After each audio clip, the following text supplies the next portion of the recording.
بحیثیت ایک خلیفہ، ایک ایسا عالمگیر اور بے نظیر فاتح کہ جس نے اسلامی حکومت کی اس سرحدوں کو بڑھا دیا، نہ صرف بڑھا دیا بلکہ وہاں تک پہنچا دیا جہاں تک ابھی لوگوں کے گمان بھی نہ گئے تھے، یعنی یروشلم اور فلسطین، اور اس مقام پہ جا کے آپ نے دیکھا، اور پھر اس کے علاوہ دیگر مقامات پہ ایک فاتح کی حیثیت سے، ایک خلیفہ کی حیثیت سے، ایک اچھے ایڈمنسٹریٹر کی حیثیت سے تاریخ حضرت عمر فاروق کو یاد کرتی ہے۔ انجینئر صاحب میں چاہتا ہوں کہ اس پہ روشنی ڈال دیں۔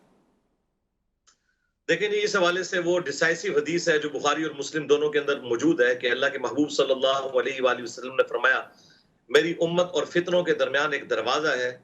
جب وہ دروازہ توڑ دیا جائے گا تو میری امت کے اوپر فتنے شروع ہو جائیں گے، اور وہ دروازہ عمر ہے۔ سیدنا عمر تک مینجمنٹ اتنی زبردست تھی کہ آپ رضی اللہ تعالیٰ عنہ نے اتنی بڑی سلطنت کے اوپر عدل و انصاف کا جو معاملہ کیا وہ آج تک پوری دنیا میں مثال کے طور پر پیش کیا جاتا ہے، اور اللہ تعالیٰ نے اتنی بڑی سلطنت اور اتنی بڑی حکومت عطا فرمائی کہ وہ عاجزی کے طور پر پھر عرض کیا کرتے تھے کہ اے اللہ اس وقت تیرے نبی کی پیروی کی برکت سے میری یہ حالت ہے کہ میرا چچا تو مجھے کہا کرتا تھا کہ تو بھیڑ بکریاں نہیں چرا سکتا، اور آج اللہ تعالیٰ نے مجھے یہ مقام دیا ہے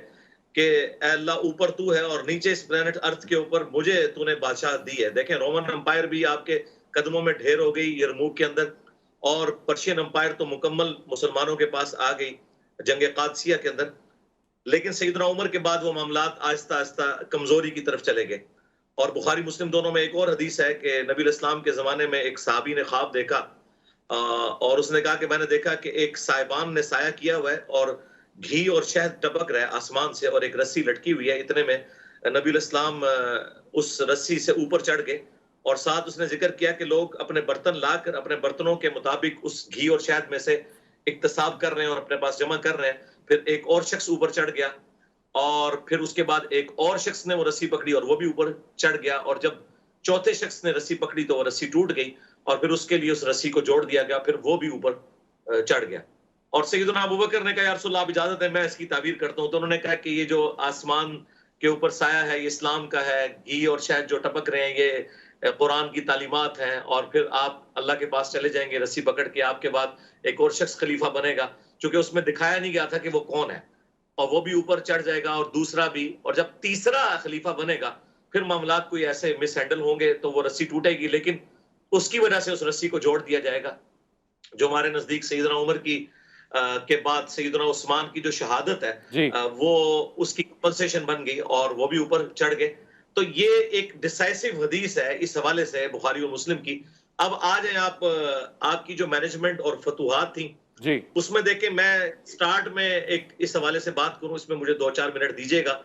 کہ نہج البلاغہ جو اہل تشیع کے ہاں معتبر کتاب مانی جاتی ہے، سیدنا علی کے خطبات، ان میں باقاعدہ رومن امپائر اور پرشین امپائر کے حوالے سے جب سیدنا عمر نے مشورہ مانگا کہ میں جنگ قادسیہ اور یرموک میں خود جاؤں، تو سیدنا علی نے کہا کہ آپ نہ جائیے، کیونکہ اگر آپ شہید ہو گئے تو پیچھے مسلمانوں کا شرازہ بکھر جائے گا، اور اگر خدا نخواستہ ہماری فوجوں کو ناکامی ہوئی تو آپ پیچھے موجود ہوں گے۔ آپ اس وقت ایک کھونٹی کی مانند ہے جس کے گرد سارے عرب قبائل جمع ہیں، آپ کی شہادت ہمارے لیے ناقابل تلافی نقصان ہوگا، آپ مدینے میں رہ کر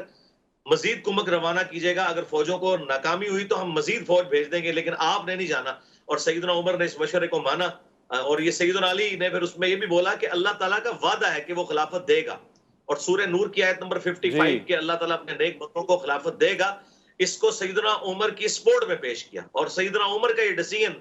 کہ انہوں نے خالد ابن ولید کو این اس پیک پہ جب وہ آرمی چیف تھے صرف اس لیے ہٹایا کہ لوگوں کے دماغ میں یہ نہ آئے کہ یہ فتوحات خالد ابن ولید کی وجہ سے ہو رہی ہیں، بلکہ لوگوں کو یقین ہو یہ رب خالد کی وجہ سے ہو رہی ہیں جی۔ اور پھر ان کی جگہ ابو عبیدہ ابن جرح کو گورنر لگایا اور کہا کہ ابو عبیدہ ابن جرح ہیومن مینجمنٹ کو جانتا ہے، ہمیں اس وقت وہ بندہ چاہیے جو ہیومن مینجمنٹ کو جانے، کیونکہ اب رومن امپائر کے یہ حصے ہمارے پاس آ گئے ہیں۔ تو سیدنا عمر کا ایک پولیٹیکل ڈیسیژن، اور پھر وہ کسی فوجی کو بھی سول ایجنسی پولیس میں داخل نہیں کرتے تھے، یہ پولیس کا محکمہ سیدنا عمر نے بنایا